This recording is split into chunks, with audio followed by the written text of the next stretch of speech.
Well, good afternoon. It's great to see everyone here on this snowy day. I want to welcome you to the Faculty Symposium on Anti-Racism Research and Scholarship at the University of Michigan. Yes. My name is Liz Cole, and I'm the director of the National Center for Institutional Diversity. And I'm also University Diversity and Social Transformation Professor of Psychology, Women's and Gender Studies, and Afroamerican and African Studies. And I have the honor of kicking off this two-day symposium with my colleague, Geoff Thün, and he is Associate Vice President for Research for the Social Sciences, Humanities, and the Arts in the Office of the Vice President for Research, as well as Professor of Architecture. So welcome from me and Geoff. I want to begin with the land acknowledgement. The University of Michigan resides on the traditional territories of the Three Fires peoples, the Ojibwe, Odawa, and Potawatomi. We honor the indigenous peoples on whose ancestral lands we now live and learn. It's clear that we face very urgent challenges in our society related to race and racism. And I'm sure we're all familiar that last year there were many public discussions about how structural racism and COVID-19 were parallel and intersecting pandemics. Today, the interplay between these issues continues to cast a spotlight on the very real problems we face as a society. And as scholars, it continues to push us towards further action that brings about further awareness and understanding that leads us again to action. Since 2005, NCID has been a partner in this work, mobilizing a community of nearly 1,000 multidisciplinary and intergenerational diversity scholars from across the US.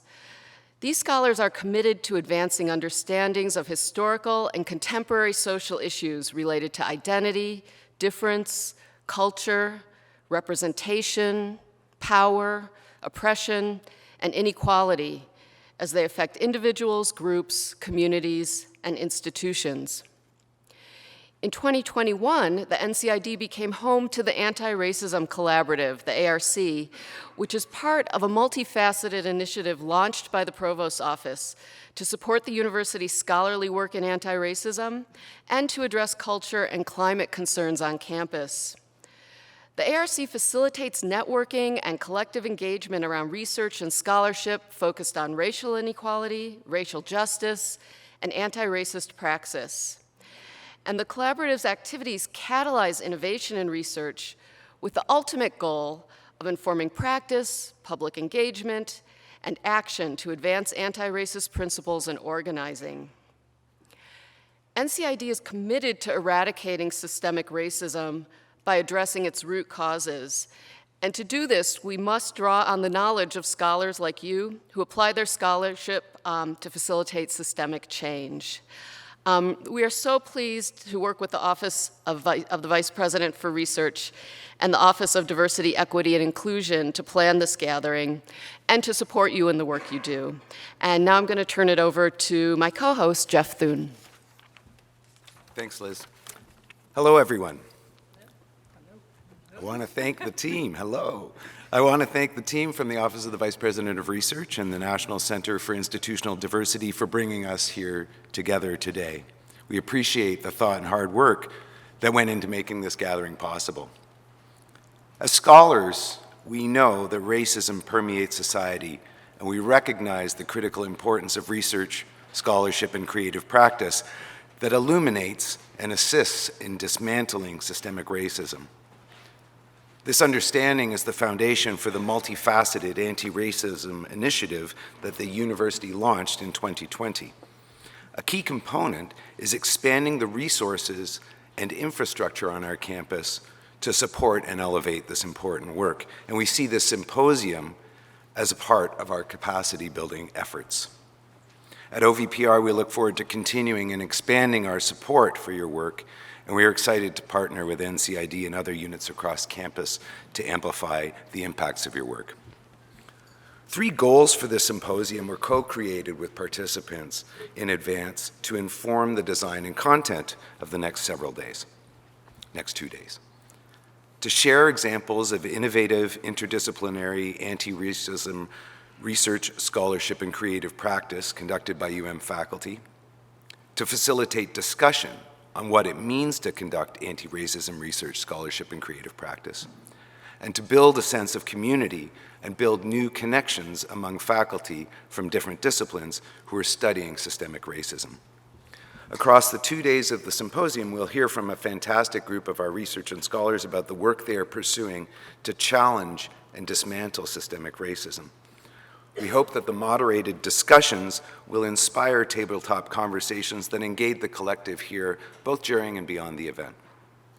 Tomorrow, in addition to moderated sessions, Dr. Jill Jividan will lead a conversation on UM's infrastructural programs, supports, and research development to advance your research and scholarship in this space.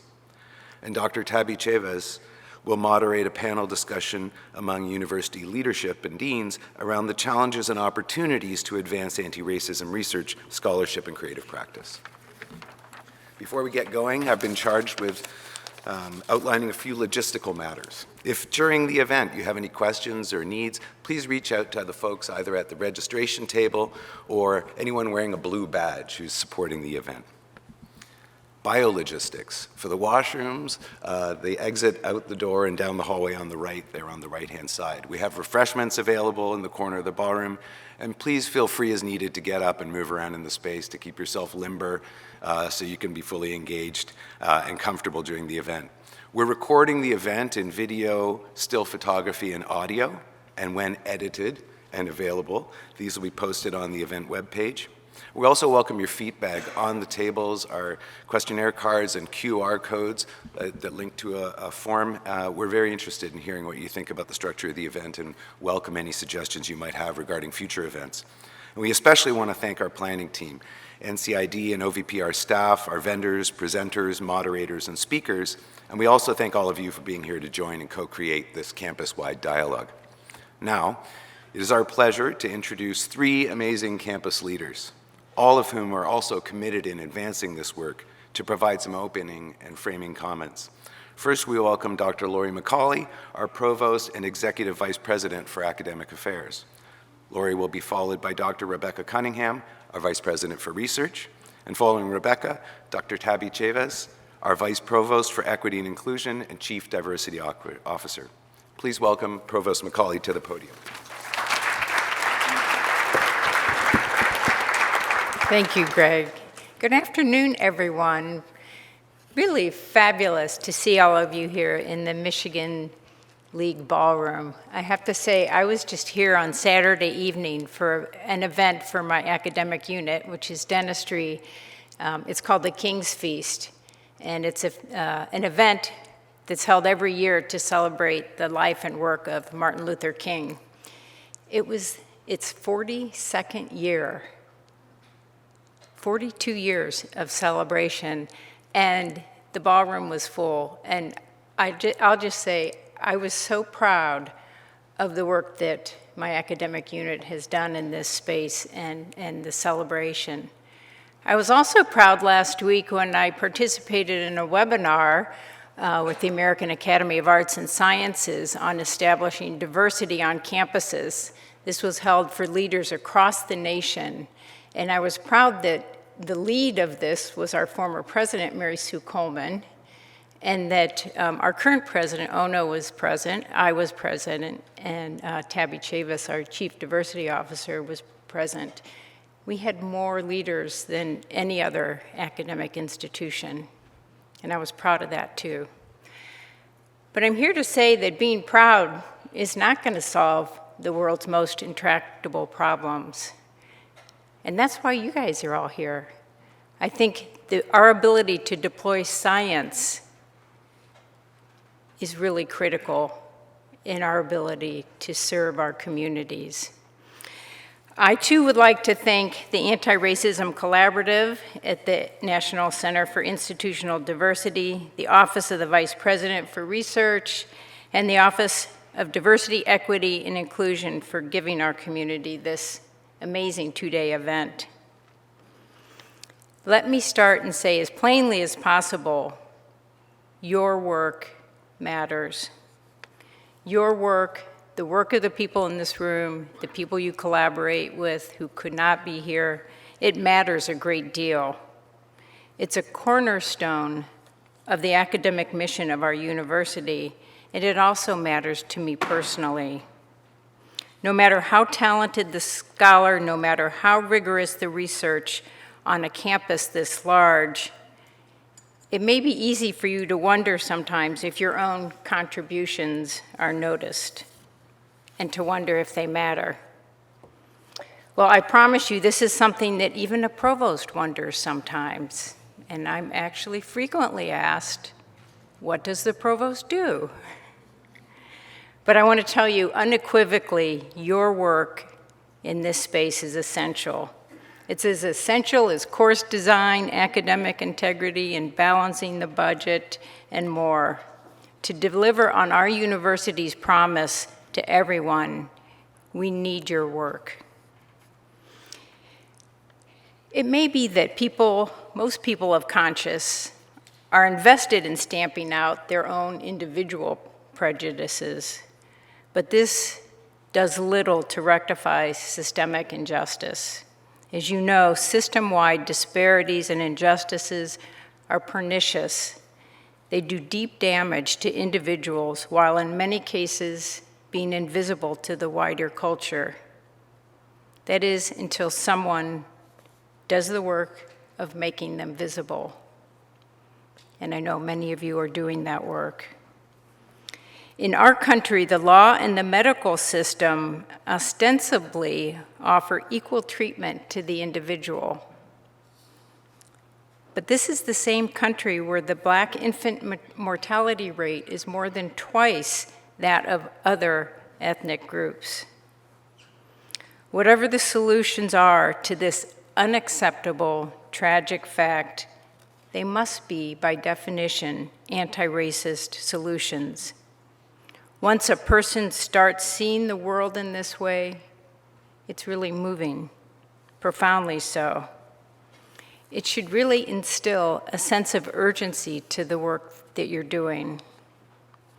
Earlier this month, in our retrospective about the university's DEI 1.0 phase, I mentioned that policy grows from scholarship. And I believe that a concrete understanding of systemic injustice is really the solid foundation for anti-racist policy. That's why I'm honored to be here, and I'm honored to help in supporting the connection of anti-racist scholars across our campus. In fact, connection was a rationale behind creating the Anti-Racism Collaborative that Liz mentioned. The ARC is an initiative that began before I was provost, but it remains an initiative that I'm happy to support. Beyond providing a place for anti-racist scholars to network and find solidarity, the ARC, like the NCID, where it's situated, also seeks to elevate and support the impact of anti-racist scholarship on policies and practices. They offer seed grants for faculty research on racial equity. They inspire and empower the next generation of anti-racist scholars through anti-racism grants in partnership with OVPR. The Anti-Racism Collaborative and its many partners are also a point of pride for the university in terms of recruiting and retaining faculty who are doing this work. As you may know, this dovetails with another Provost Office endeavor, the Anti-Racism Faculty Hiring Initiative.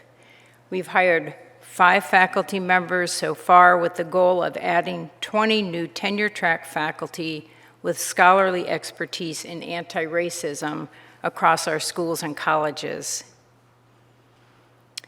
I'm thrilled that those who have joined us already have a place to collaborate across disciplines, which we know is necessary for engaging with our most challenging questions about how to build a just society. Anti-racism practice exists at the crossroads of scholarship, vision, and action. This is a combination richly represented by the people in this room. I'm proud of the support our university is giving, and I truly appreciate the science and policy that you all will deploy to serve our world. So I hope you enjoy the interactions with colleagues, enjoy the opportunity to grow and learn from each other during the next day and a half. And thank you again for the work that you're doing. Dr. Cunningham.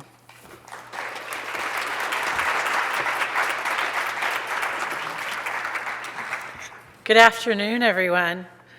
I'm so heartened by our Provost's comments, and just really so pleased to get to be with you at the kickoff of this exciting symposium for the next 2 days. As Laurie mentioned, it's so important for us all to acknowledge that racial disparities are persistent across our state, nation, and world, embedded in our systems related to health, education, income, wealth, law, criminal justice, community development, infrastructure, and on and on. And despite the evidence of deep systemic and interpersonal racism, the manifestations and the complex mechanisms through which racial inequity impacts outcomes in our society are still under examination, and that is where you come in. In the Office of the Vice President for Research, we believe that research, scholarship, and creative practice can and should play a critical role in supporting and advancing a society that is humane, equitable, and just. That's why we launched, in partnership with NCID and the Provost Office, the Anti-Racism Grants Program to support rigorous, innovative, and technically sound research that's relevant to the most pressing questions and compelling opportunities in relation to racial equality and justice in society. These grants, as many of you know, provide teams with funding and research development support, so they're competitively positioned to seek external funding and also to move their important information out to the world for knowledge, to expand and grow their efforts and impact and the communities by which they engage. Dr. Jill Jividan oversees our research development and proposal services at OVPR, and I'm excited for you all to see her presentation this afternoon. The Anti-Racism Grants Program was initially funded 2 years ago, for 2 years, and as part of our ongoing commitment to address complex racial inequities, I'm excited today, very excited, to announce that we will be extending this program for another $1 million and another 2 years of funding.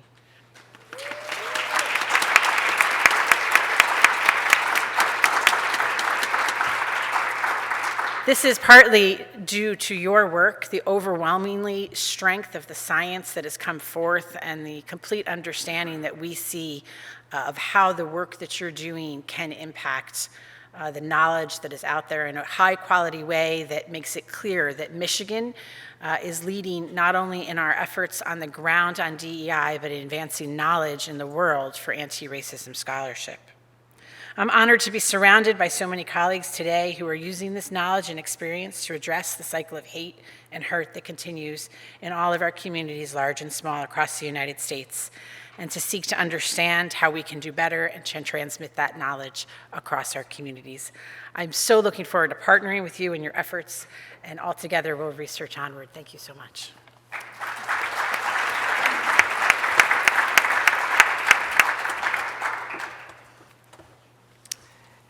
Good afternoon, everyone. That was pretty good. Forgive me for reiterating a few comments that my colleagues have already made, but I don't think that we hear enough, this community may not hear enough how important your work is and how important you are to the fabric of this institution. So I'm not apologizing for repeating that part of my message. Good afternoon. I'm really honored to be here today, surrounded by fellow anti-racism scholars, and really encouraged and proud to be working with fellow university leaders who strongly reaffirmed our university's commitment to you and your work. As we get started, I feel I must acknowledge the past week and days, which have been extremely difficult. Last week started with the news of horrific events in California that had our Asian American Pacific Islander community fearful and shaken. It ended with the city of Memphis making public the video of the horrific murder of Tyree Nichols at the hands of police. I personally am still processing all of this, as many of you may be too, although it feels both new and like deja vu at the same time. In the wake of these events, I thought of many of you. I thought about my colleagues here on campus, whose anti-racism research focuses on the AAPI community and anti-Asian hate, on policing and state-sanctioned violence, and whose research focuses on informing how we might change and transform structures and systems that were not created for all communities. It's funny, some in our nation have questioned how members of the same identity community, if you look at the events in the past week, can be perpetrators of racism. How can black cops, how can a member of one's own identity community be a perpetrator in a racist structure? But if one considers racism from a systemic and a historical perspective, as this group of scholars has known all too well for a long time, it's not surprising or hard to understand how group members can participate in an intentionally planned and cultivated system of oppression based in white supremacy. Those who live and study the experience of racism know that the problems of race and policing are a function of an entrenched police culture of aggression and dehumanization towards black people and communities of color, not simply multiple instances of interpersonal racism or poor training.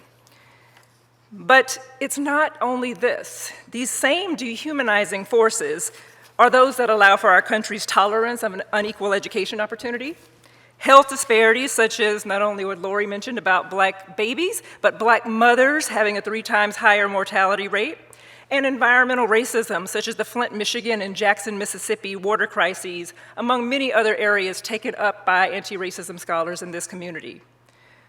Your work is critical in helping us to understand the structural, cultural, and human-level processes that sustain these systemic inequalities.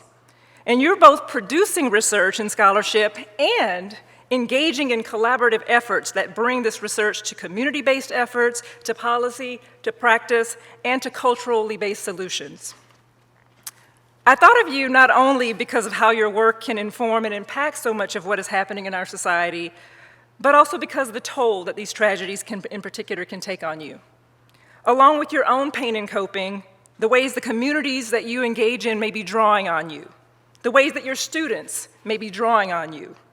All of these are additional areas of labor that you do that is sometimes not seen or visible to your departments or units. While this work can be affirming and purposeful and a part of why many of us come to this work in the first place, it can also be taxing, exhausting, and sometimes lonely work. So I hope that in some ways, this gathering, this community here today brings some comfort, encouragement, and empowerment during this time, that what you do matters, as has been mentioned by my colleagues. And I'm so glad to be in this community in this particular moment. I know we're excited to get into the work of the day, so I'll be brief in a couple of other framing comments that I wanted to kind of note before we launched. Anti-racism work is fundamental to advancing our core areas of diversity, equity, and inclusion. That is fundamental to the work that we're doing and how we're approaching it. I name that because we've been questioned as to whether our DEI work is inclusive of this lens. And I would say from our perspective and our leadership's perspective that we're not doing DEI if we're not recognizing and confronting systemic racism as a part of that effort. As an anti-racism scholar, I have a very personal connection to this work, but also in my current role as Vice Provost and Chief Diversity Officer, I know I have a unique role to play in leading and collaborating with our leaders and our community in setting expectations about our organizational mission and values and what they should be around anti-racism and racial justice, and to help in supporting action-based plans, evidence-informed plans, and accountability mechanisms. I'm here to work with our campus community, including this community, to help move the needle forward. We have a lot to do, despite the commitments that we just heard today, and it will require both immediate and long-term sustained efforts to address them. And this is true particularly at this moment, and I will promise you I will get off of my preaching soapbox in a moment, but it's particularly important at this moment, not only because of the issues that we faced over the last week, but the ongoing resistance to our work. A part of progress, and a predictable part of the progress that we've made, is resistance to that progress. We've heard that state legislatures are taking aim at our work. For instance, asking institutions to report on programmatic teaching, educational activity work based on DEI or the unknown critical race theory, and proposing legislation to ban these types of efforts. According to PEN America, over the past 2 years, state lawmakers in 15 Republican-controlled states have passed 19 bills that seek to restrict teaching on race, racism, and gender. Recently, one elected official who is touting his own efforts says, we must ensure that our institutions of higher learning are focused on academic excellence and the pursuit of truth, not the imposition of trendy ideology. Ridiculous. As you know, anti-racism scholarship is focused on academic excellence and is focused on the pursuit of truth. And if you want to have a debate about anti-racism scholarship as trendy ideology rather than central to understanding and improving who we are as a nation and world, I, and probably more of you, are more than prepared to win that debate all day long.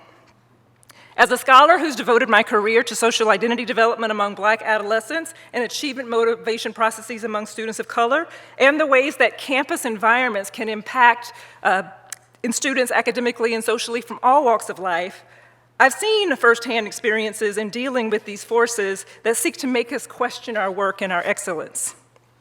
I also know that our own organizations are racialized in ways where in some of our disciplines and fields that our work has been relegated to simple service or has been relegated to the margins of disciplines when it should be a part of the center and core.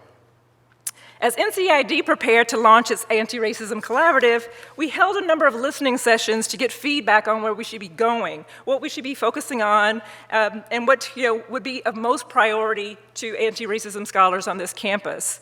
What we heard is not surprising and is connected to the things that have already been shared today. These themes include value and recognition. How is my work seen and valued by the institution? Do my colleagues, do my leaders know what I do? And think about that as within the realm of prestigious faculty work. Invisible labor.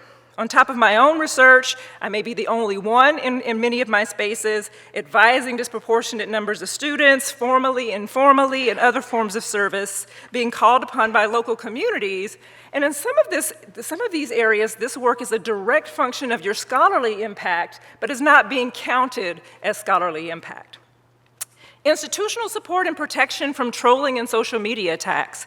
We know that when scholars share their work in public scholarship outlets, scholars who do all kinds of work, but I would say in this specific area that it's even more so the case, that in public scholarship outlets and platforms like Twitter, that the attacks and trolls will come. And I'm sure many of you have experienced this or seen this vicariously through others. What we've heard a call for are moving beyond individual-focused solutions that give individual scholars instruction about how to engage from a public relations perspective with institutional-level tools and resources and communities that can support scholars when this happens so that we're not constrained from sharing our important scholarship with the world. Community, because we're decentralized, yeah, I got a chance to say that. Usually every day I get a chance to say that Michigan's decentralized.